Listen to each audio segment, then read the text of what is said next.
Hello, I'm Kate, and welcome back to our Tula Backpack tutorial series, a roomy and spacious backpack full of details that I think you're going to love and appreciate.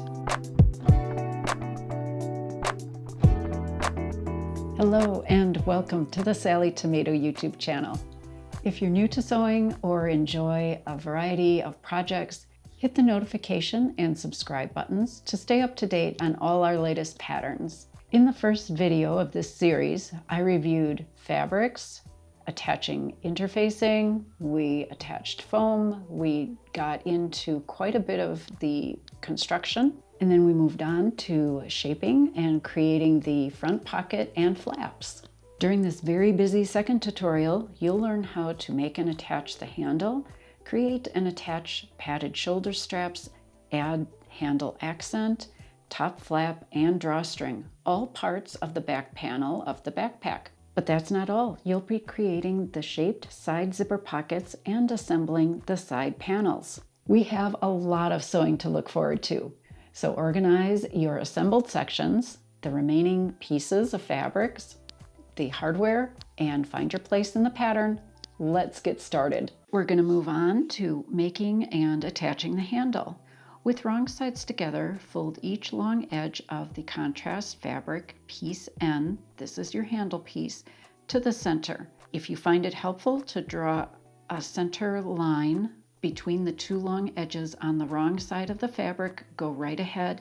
Also, if you'd like, you can use double-sided basting tape to help hold those folded edges in place.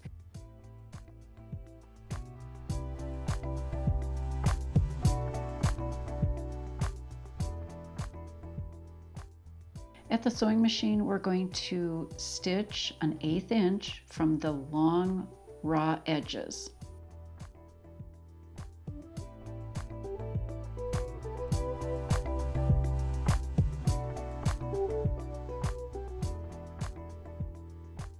Here's a tip to reduce any twisting that might occur in the handle. When you're top stitching, be sure to begin the top stitching of both rows at the same end.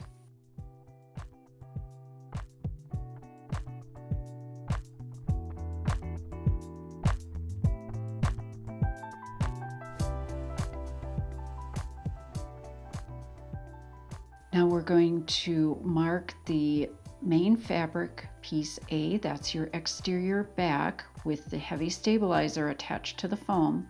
On the right side of the fabric, you're going to mark a horizontal line down from the top edge, and you can mark all the way across the back piece. It's going to be covered up later. Now with right sides up, align the raw ends of the handle on the marked line, and the outer edges of the handle should be in from the long side edges of the panel.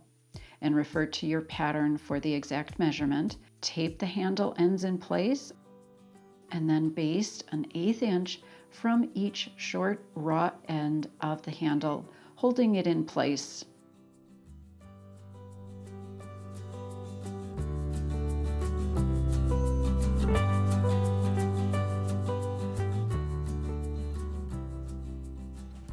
Now we're going to move on to creating the padded shoulder straps. With right sides together, place one main piece G, that's the padded shoulder strap, without foam, over one piece G with foam, aligning all the edges. You'll sew together along the long sides and curved end with a 1/4 inch seam allowance.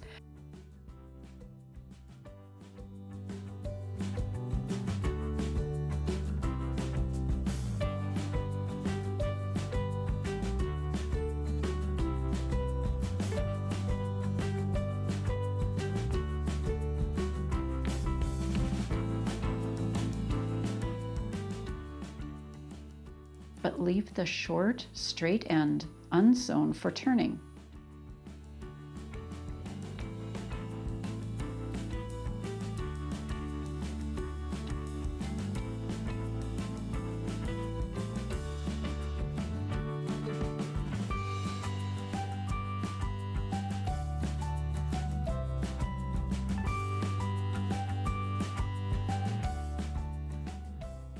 Now you're going to turn the strap right side out through that open end.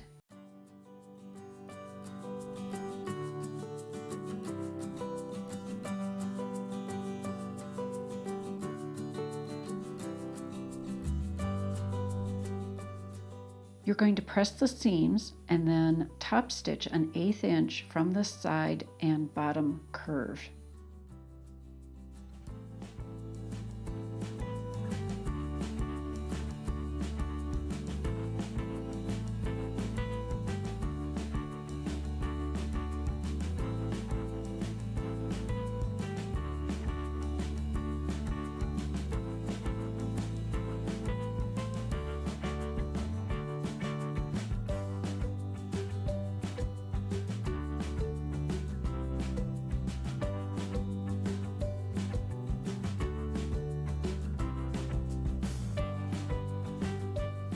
All right, let's get the webbing piece wide. These are the webbing pieces for the shoulder strap.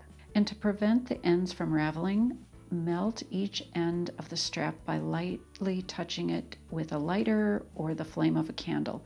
And if you're not comfortable melting the raw ends, sew over each raw end with a wide zigzag stitch multiple times. All right, now we need a little hardware.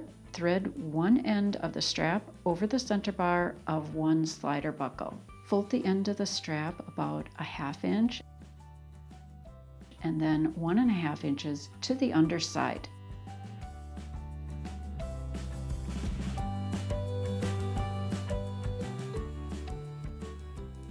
You'll top stitch the end of the strap to itself, and this is a design option. If you'd like a reinforced strap end, sew along the hardware and then pivot, sew an 1/8 inch from the remaining edges, and then also top stitch an X through the center of the box you've just stitched. Now we can thread the opposite end of the strap, that's the end without the slider buckle, through a swivel hook, and thread the end back over the center bar of the slider buckle.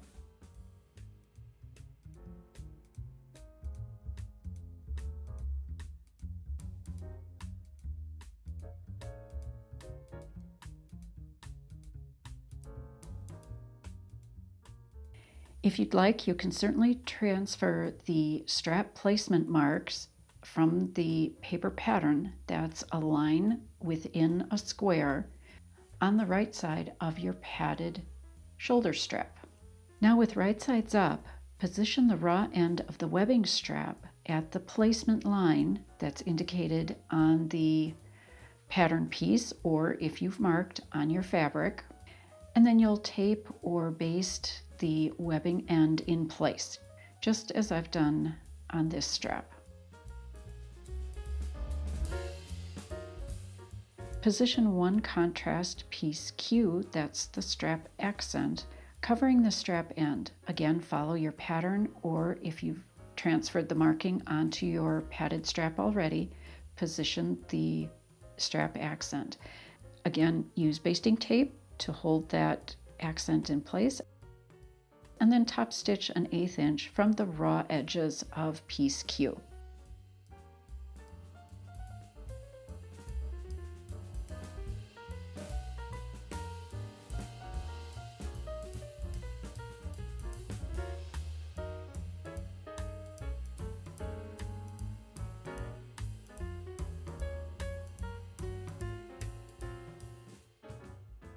And if you'd like, certainly top stitch an X within the stitched box for reinforcement. Now you're going to repeat these steps using the remaining main pieces G, webbing piece Y, and contrast piece Q, creating a mirror image of your first strap.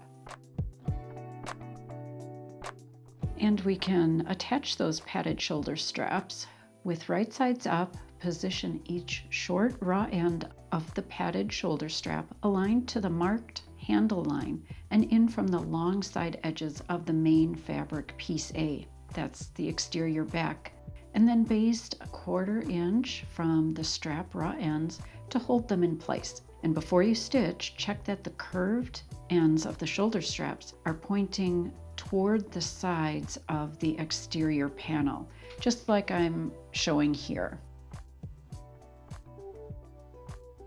We'll put the exterior back aside for just a minute.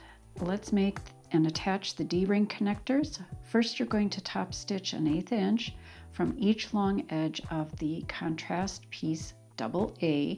That's the D-ring connector.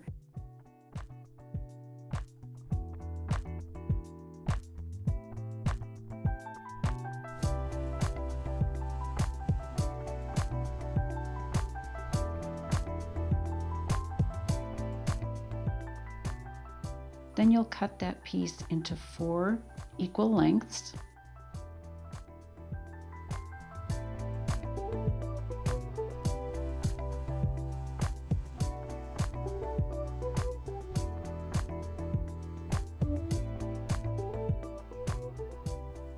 Now thread one connector through a D-ring, fold the connector in half, meeting the raw ends and encasing the hardware.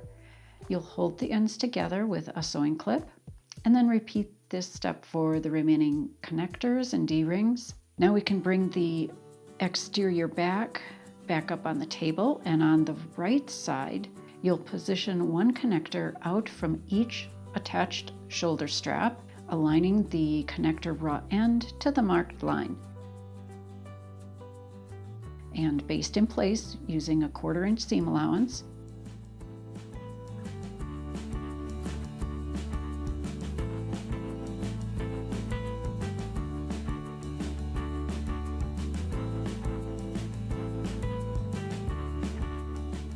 And you'll position the remaining 2 connectors above the bottom edge and in from the side edges. Again, refer to your pattern for those dimensions, and simply tape those in place, either with double-sided basting tape or even washi tape.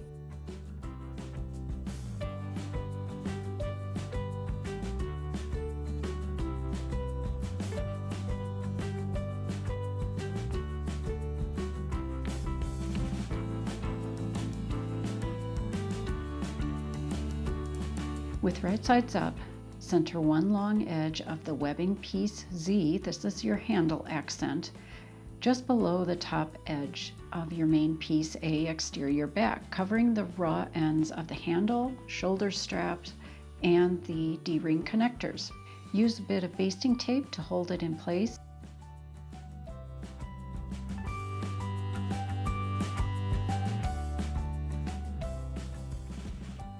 And then top stitch an 1/8 inch from both long edges of piece Z.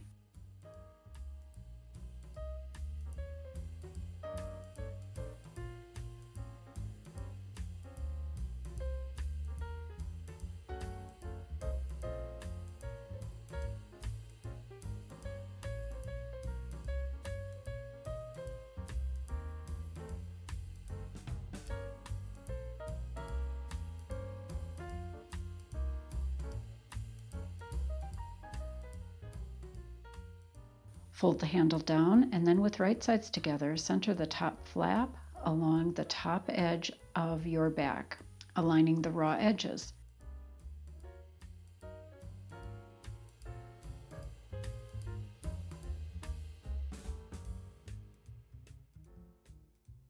Baste the layers together with a 1/4 inch seam allowance.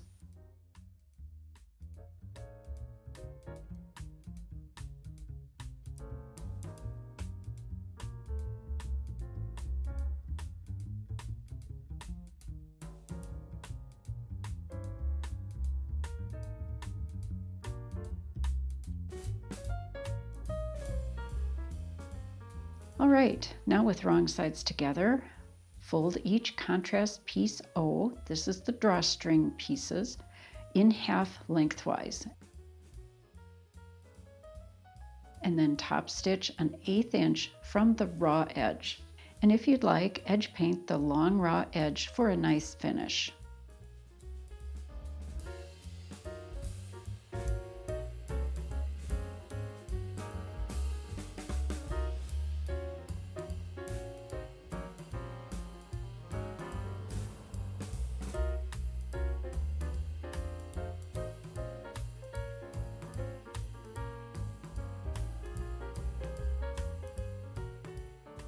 With right sides up, position each drawstring below the top edge of the main piece A, this is the back, extending an 1/8 inch past the piece A side edge. Then at the machine, baste a 1/4 inch from the side edges of your piece A or your back. All right, now we can put the back unit aside for the time being, and let's prepare the side zipper pocket pieces. With right sides together, match the adjacent straight edges of one dart on the main fabric piece D. This is your side zipper pocket piece. And sew along the straight edge of the dart with a 3/8 inch seam allowance. You'll repeat this step for the remaining darts on the main side zipper pockets, as well as both of the lining pieces D side zipper pockets.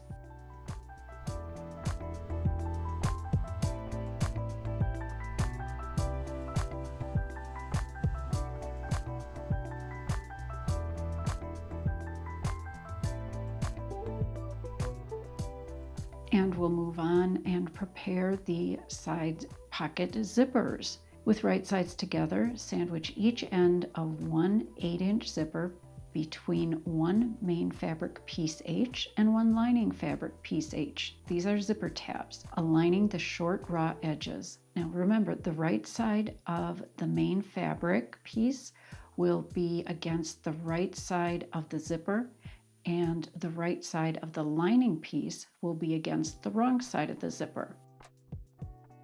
And sew together with a 3/8 inch seam allowance.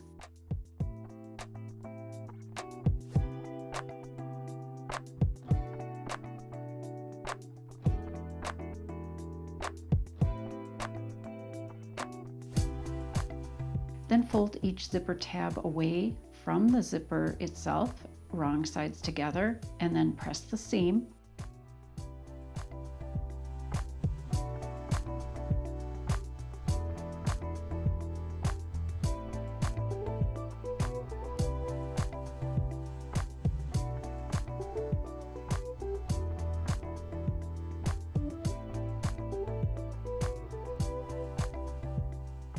Now we're going to top stitch the zipper tab a 1/4 inch from the seam.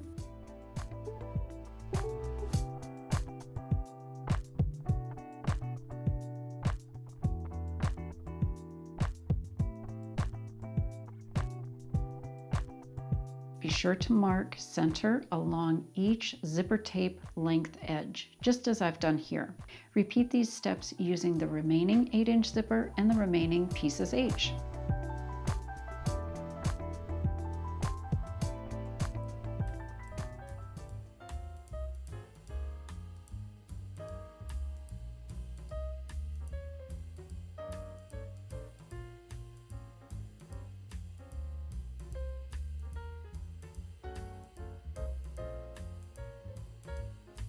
With right sides together, center one zipper along the top edge of one main fabric piece D side zipper pocket, aligning the zipper with the cut edges. You may find it easier to have the zipper open while you're using pins or sewing clips to clip the edge, as well as when you're sewing the zipper to the pocket.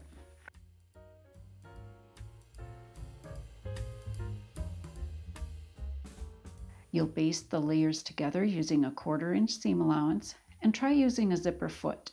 You'll find that might make it easier to sew this step, and be sure to move the zipper pull out of the way as you sew, and don't worry, the zipper tabs will extend beyond the pocket piece.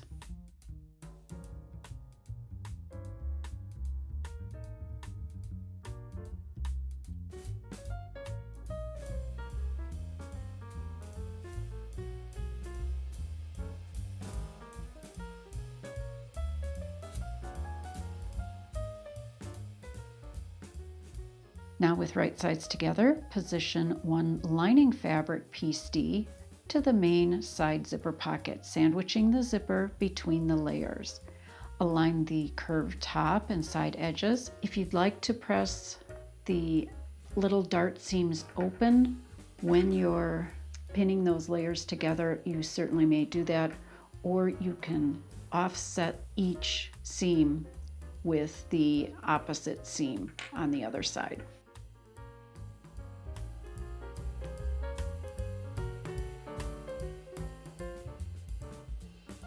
And then sew together along the curved top edge with a 1/4 inch seam allowance.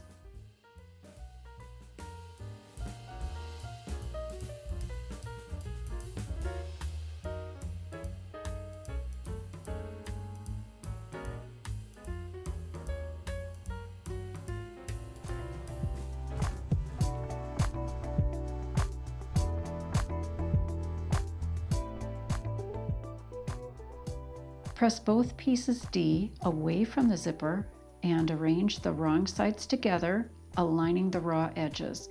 And if you find that the bottom edge of the lining peeks out a little farther than the main fabric, that's okay. Don't worry, as long as your layers are laying nice and smooth. Top stitch the pocket a 1/4 inch from the zipper seam.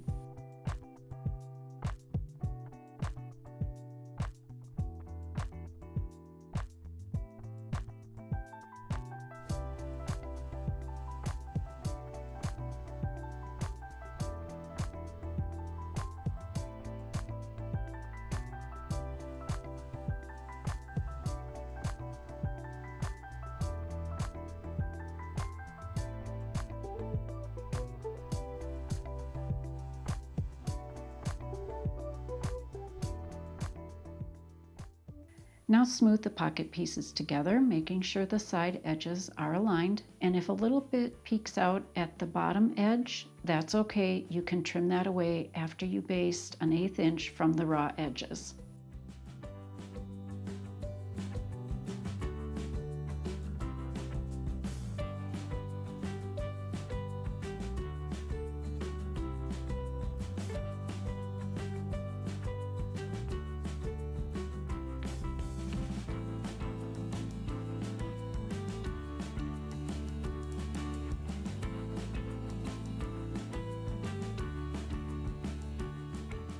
You're going to repeat the steps to attach the top curved edges of the remaining main and lining fabric pieces D, those are the side zipper pockets, to the opposite side of the remaining 8-inch zipper. When you're creating the second pocket, make sure the zipper is going in the opposite direction of the first pocket.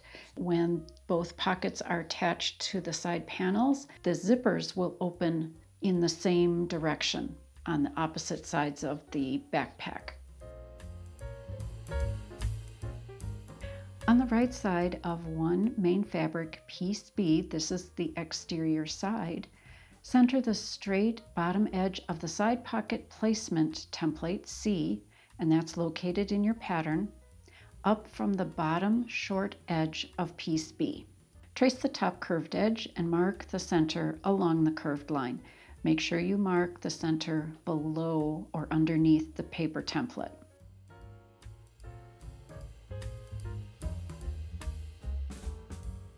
With main fabrics right sides together, match the top center of one prepared zipper edge with the top center mark on the pocket placement line of the main piece B. This is the side panel.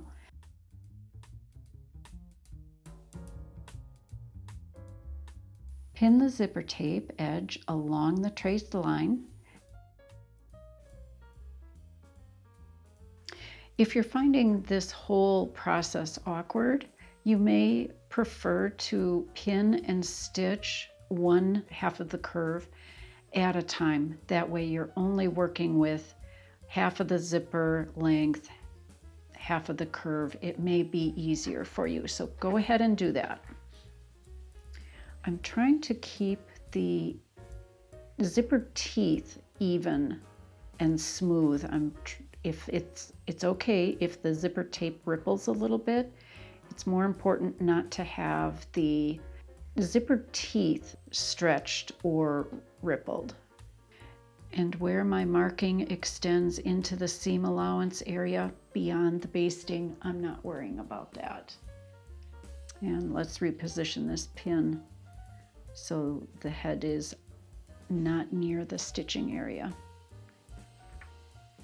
And then top stitch the zipper in place with a 1/4 inch seam allowance, beginning and ending at the long sides of piece B. You may find it helpful to open the zipper completely as well as move the zipper pull out of the way if needed, and use a zipper foot or a very narrow foot to help maintain the seam allowance. The zipper tabs will extend beyond the long edges of your side panel.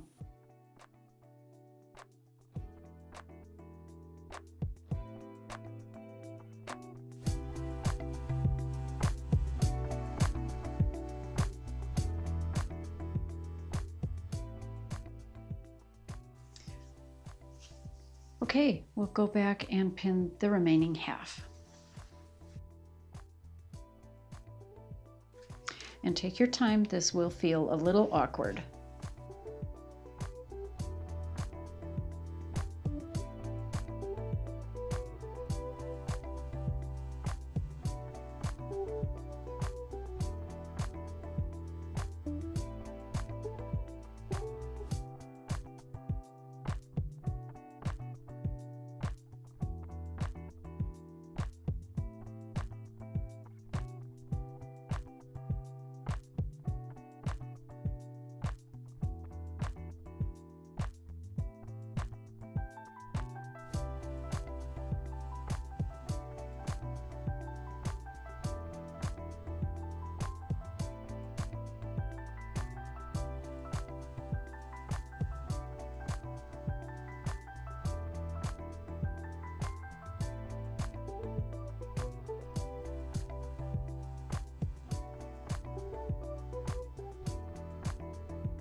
Now smooth the pocket down over piece B, positioning the bottom edge of the pocket above the bottom short edge of piece B, that's the side panel.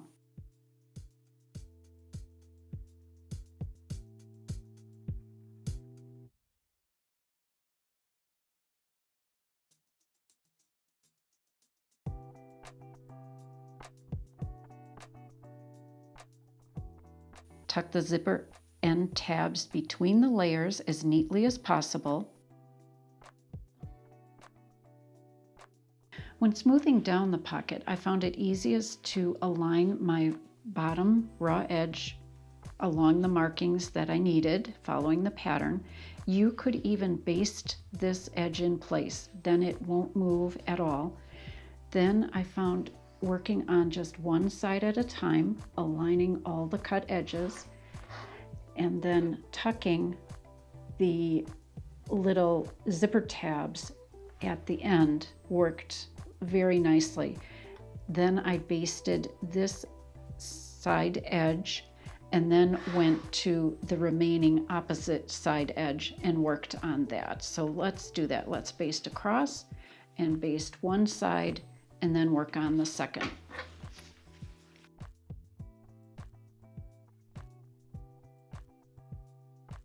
And then baste the side and bottom edge of the pocket in place using a 1/4 inch seam allowance, catching all the layers.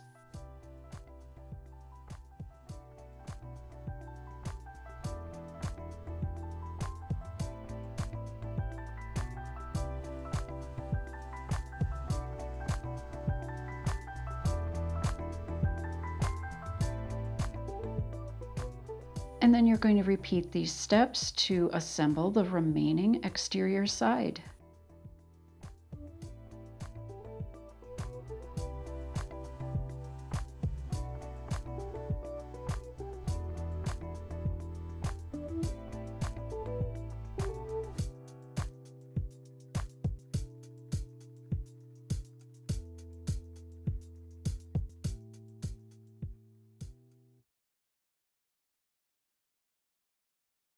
And at the sewing machine, if you find it easier to turn the panel over, and so with the foam side facing up, that's just fine too.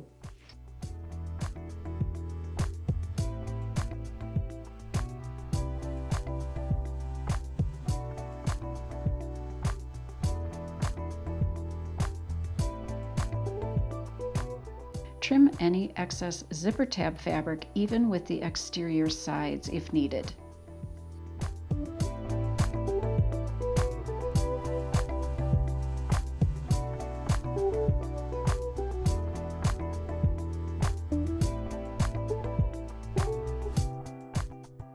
You have gotten so much accomplished today. I hope you're enjoying learning all the different steps and techniques in the Tula Backpack. Remember to take frequent breaks during your sewing time. Be sure to stretch, stay hydrated so you stay alert. Let us know in the comments if you have any questions or suggestions for this pattern. Please share and show off your photos of your in-process project. Use hashtags SallieTomato and Tula Backpack on social media so we can see how you're doing. If you like this tutorial, please give it a thumbs up and subscribe to our channel so you don't miss out on any future videos. Thanks for watching, and join me for the third tutorial in this series, and I hope you have a great making day.